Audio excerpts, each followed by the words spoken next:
নেত্রীর ছোট ছেলে ফকর ওমরও থেকে চলে গিয়েছেন, তার জন্য দোয়া করবেন, আল্লাহ যেন তাকে ব্যবস্থ করেন।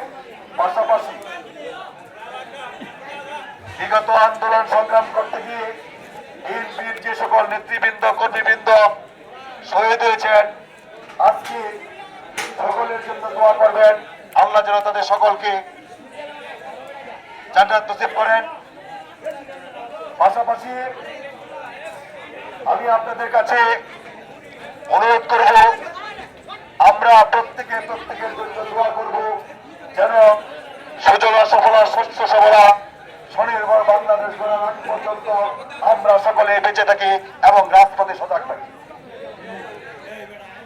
উপস্থিত নেতৃবৃন্দ, এলাকাবাসী, 39 বছর যাবৎ বিএনপি রাজনীতিতে সম্পৃক্ত আছি, কখনো রাজনীতিতে ফাঁকি দেই নাই।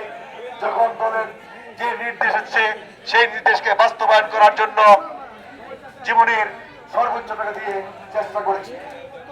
প্রতিটি সংগ্রামকে আন্দোলনকে সফল করার জন্য আপনাদেরকে সাথে নিয়ে জীবনের ঝুঁকি নিয়ে প্রতিটি আন্দোলন সংগ্রামকে সফল করার চেষ্টা করেছি। কতটুকু হয়েছি কতটুকু হয় নাই তার বিচার করবে উপরস্থ নেতৃবৃন্দ। আমাদের যতটুকু ক্ষমতা ছিল আমাদের জায়গা থেকে আমরা সর্বোচ্চ করার চেষ্টা করেছি। এই আন্দোলন সংগ্রামের ফসল হিসাবে গত 12ই ফেব্রুয়ারি জাতীয় সংসদ নির্বাচন হয়েছে। ইনশাআল্লাহ জাতীয় সংসদ নির্বাচনে দেশ স্বাধীন হওয়ার পরে এই প্রথম বিএনপির ভূমিধস বিজয় হয়েছে। 213 আসনে বিএনপি জয়যুক্ত হয়েছে, তার ভিতরে আমাদের গফরগাঁও উপজেলা অন্তর্ভুক্ত। এই প্রথম নির্বাচনের মাধ্যমে ভোটাভুটির মাধ্যমে গফরগাঁও উপজেলায় বিএনপির এমপি মনোনীত হয়েছেন।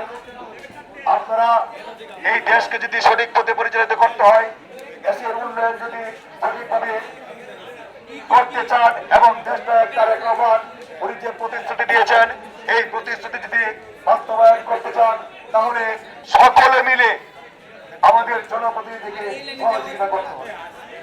আমরা যদি প্রত্যেকটা এলাকা থেকে সহযোগিতার হাত বাড়িয়ে দিই তাহলে আমাদের প্রধানমন্ত্রী আমাদের দেশ তারেক রহমান